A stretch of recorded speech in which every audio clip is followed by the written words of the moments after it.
What's going on YouTube, and welcome back to the channel. I'm Chris, this is 4K Motoring, and today we're going to be working on the 2013 Porsche Boxster in the garage. This is a 981 Boxster. This is not the S, this is just the regular Boxster, but it has just about every package you could have. The Sports Chrono package, the Sport Plus package, a lot of the extra accessories. We're going to be going through how to remove the front headlights. We did attempt to do an LED conversion, realized that this was actually the bi-xenon headlights, not the halogen ones, so the LEDs wouldn't fit. And the high beam bulb doesn't have a lot of clearance for anything more than a normal halogen bulb, so the LEDs with the big fans behind them just don't fit. So all you can really do is one of the turn signal replacements. Those are still viable, but everything else really has to stay as it was from the factory. We'll be ordering some new stuff for that soon. But in this video, we will be going over how to remove the headlights to replace any of those bulbs, the front turn signals, the high beams, or the low beams in these cars. It's a pretty easy process. The tools should be in the car. I'll show you how.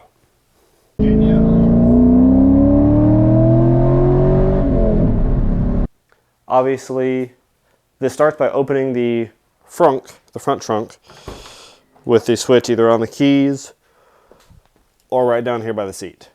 So this should end up being a very simple install.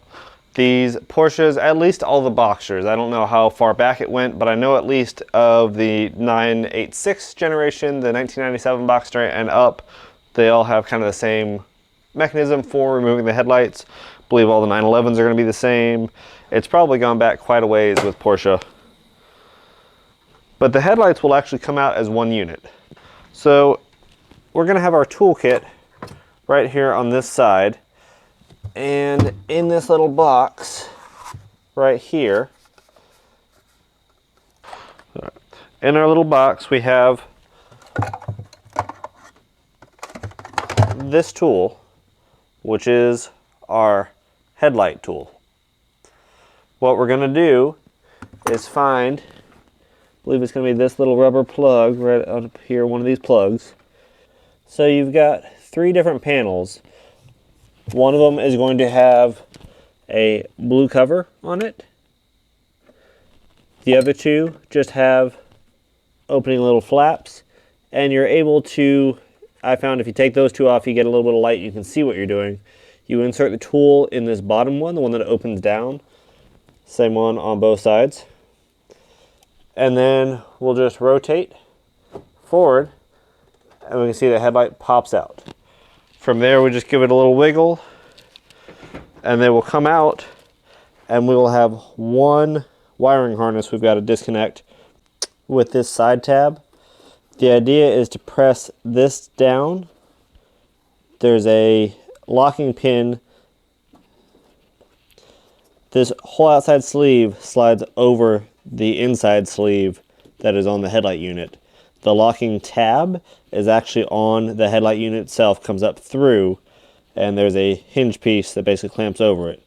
So you can either try and play with this little lever, which I found quite difficult, or instead just get a little pry bar underneath, and you can see you just lift up around that little locking tab in there, and it slides right out. Well, we found out something about these lights when we were moving them that I didn't quite expect. I knew there was a xenon option and a non-xenon option for the low beam headlights. Turns out this car has the xenon option. And something that I've found on the forums, at least, the headlight washers right here in front. If your car has those, it probably has the HIDs. As I pulled these out, I noticed there were two boxes on here. And I know one's the controller for the angling of the headlamp, but the other one with the high voltage warning is the ballast for the HID bulb. Now this is only the low beam bulb, it's not the high beam bulb, so let me show you kind of how we're going to get to those. So when we turn the headlight over, we're going to see there is a service panel right there, that round one, and another service panel there on the inside of the headlight bulb as it relates to the bottom.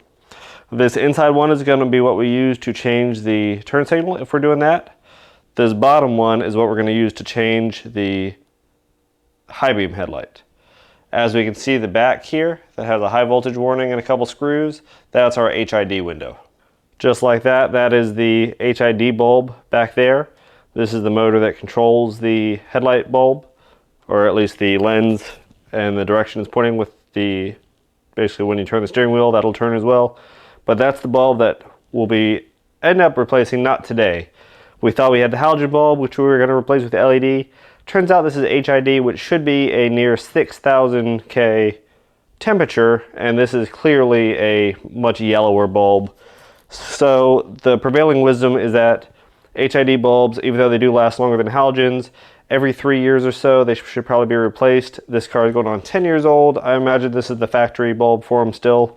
So we're going to go ahead and order another set of these just to replace the bulb, and hopefully that gives us what we're looking for. What we're going to do today with our LED replacement is take this bottom cover and we're just going to pop it off. Very easy. And we can see right inside, right there, that is our high beam bulb. We can see the reflector housing right there that coincides with the overall reflector on the front. So that's what we're going to remove. We've got our little plug on the back of it, if the lighting will adjust. We've got our plug on the back, and then we've got our retaining clip that should be able to come out without too much of an issue. We have a little bit of access from back here. I know it's focusing on that motor, but if we look through there, we can see that's where our high beam is as well. If nothing else, this should help you guys at least know how to remove the headlights to change any of the bulbs that are out in the factory headlights. I will leave in the description below the actual headlight bulbs used here, both the HID and the high beam bulbs. Both the HID and the high beam bulbs, as well as the turn signal, just in case you need them. This is a pretty easy process. The tools are in the car. It's pretty easy to do. Just make sure you follow the steps and make sure you have the right equipment.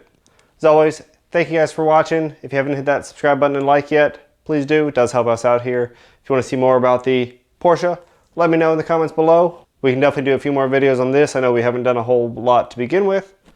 With that, we'll see you next time.